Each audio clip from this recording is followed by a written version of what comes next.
What up YouTube? It's Doomnyc here with a deck profile. This one's going to be Eatos macro. This is just a good deck right now for the meta. Really good. Especially if you guys bought the tins and you got the super Eatoses and you probably just stuck them in your binder. You don't really know what to do with them.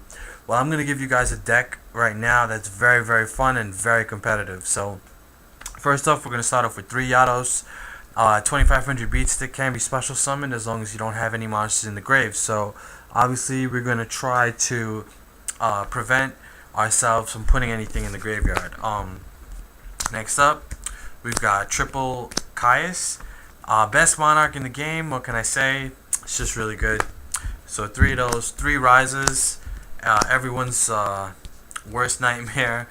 If you get to put like a nice card of theirs back on top of the deck, really pisses your opponent off.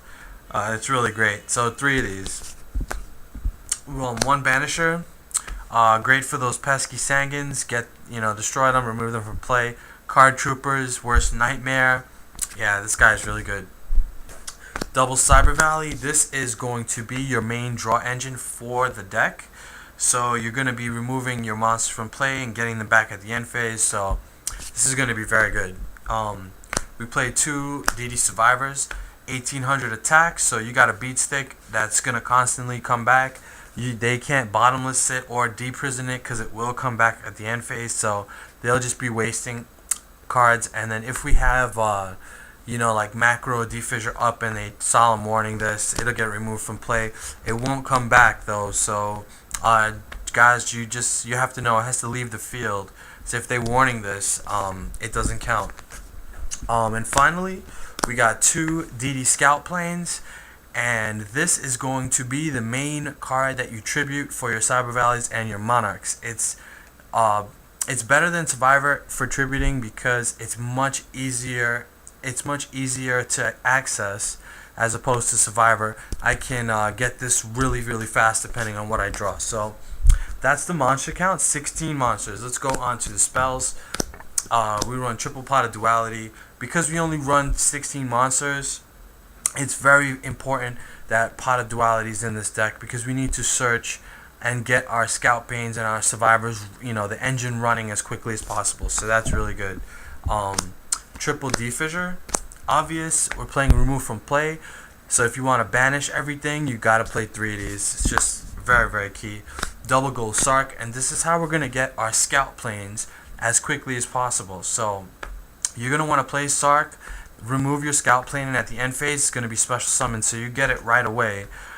And if you already have your Scout Planes and your Survivor engine going, then you can use this for any of your Monarchs or even Eatos if you need it. Or what I like to do is when I'm pretty much got everything going, search the Cyber Valley so I can start getting pluses. So this is really good. 1 Mind Control, just another option if your opponent has something good on the field, like say wind up Zen mains. You can take their Zen mains and then tribute it off with the Cyber Valley. It gets removed from play.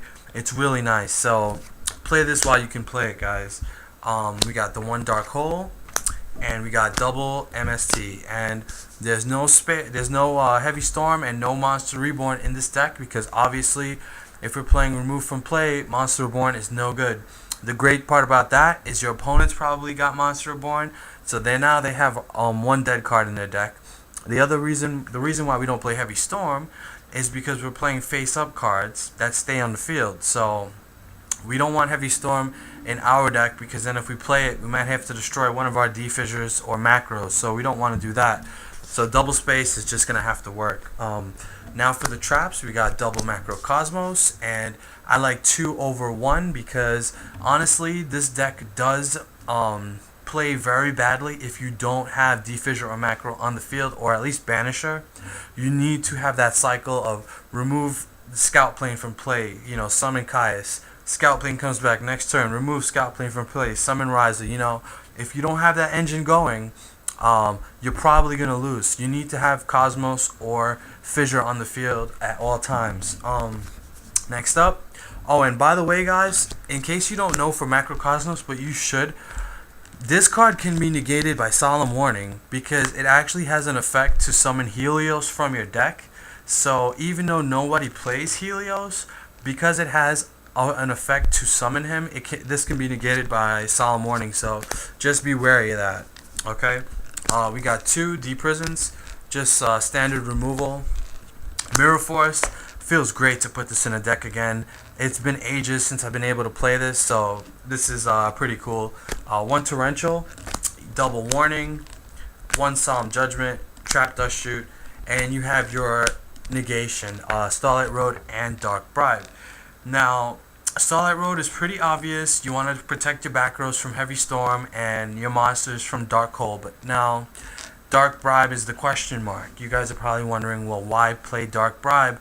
It's your opponent gains a card. Well, granted, that's true, but there are times when I don't want them to destroy my macro D-Fissure with MST, something that Starlight Road can't stop. Here comes Dark Bribe. Also, a Dark Hole on a one monster, Starlight Road can't stop that. So if I have a Eatos beating their face and they play Dark Hole, I can Dark Bribe it.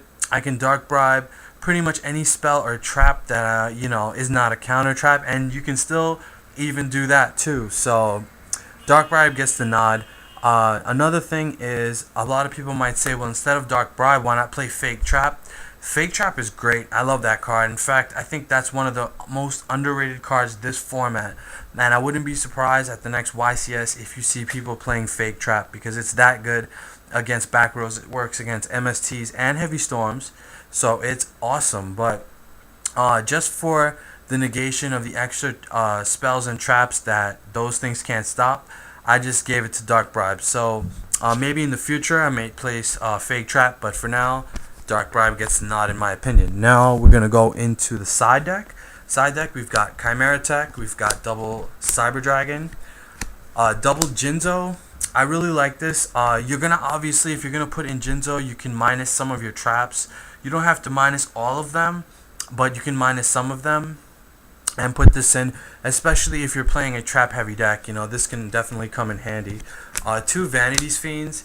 Plants will already get destroyed by this deck, but in case you're playing a deck that's, exceeding a lot or something, then you may want to play this. The main reason why I play it, though, is it's great bait. I mean, as far as for baiting out Solemn Warnings, as far as baiting out Dark Holes, Vanity's Fiend is that card. Nobody ever wants to have this on the field, so they pretty much do whatever it takes to get rid of this, and then that leaves it wide open for your other boss monsters. So I really like Vanity's Fiend in the side. 1 Thunder King, not the usual 2, mainly because you can't send him to the graveyard for his negation of the summon effect, because there's no sending to the graveyard. So Thunder King is still there for stopping searching and stuff like that, but other than that, you can't get his effect, so just 1. Double Crow, obvious, to remove stuff from the graveyard. 1 Monster Reborn. I will put this in if I see somebody is playing Imperial Iron Wall. If they do side that card, then I will play this. Smashing Ground, obvious. Crevice, really good. Allows you to remove monsters from the graveyard. So you can remove, your stuff if in case you get your stuff in the grave and you have a Eatos in your hand, then the Eatos is obviously dead. You want to get rid of your stuff in the grave, you can use Crevice for that. And finally, let me get this card. Finally, we've got double Bottomless Trap Hole. Obviously, this is great for the theme of the deck. I don't main deck it because there's just too many small monsters running around right now, but great in the Dino Rabbit matchup, so you definitely want to put that in. As far as the extra deck is concerned, the extra deck is still up in the air. This deck doesn't play any tuners. The only synchro you can get out regularly is, of course, Stardust Dragon, because you play Starlight Road. When we get some good rank 6 exceeds, and hopefully soon we will get some, then I'll definitely put those in the extra. But for now, since it's mainly just 3s and 4s and a couple of 5s, rather just play a random extra deck for now. So that's up to you guys. So let me know what you guys think about the deck. It's a lot of fun, and honestly, people don't expect it, so it catches a lot of people off guard. So hit that subscribe button. Don't forget to leave your comments down below. And until next time, YouTube, peace.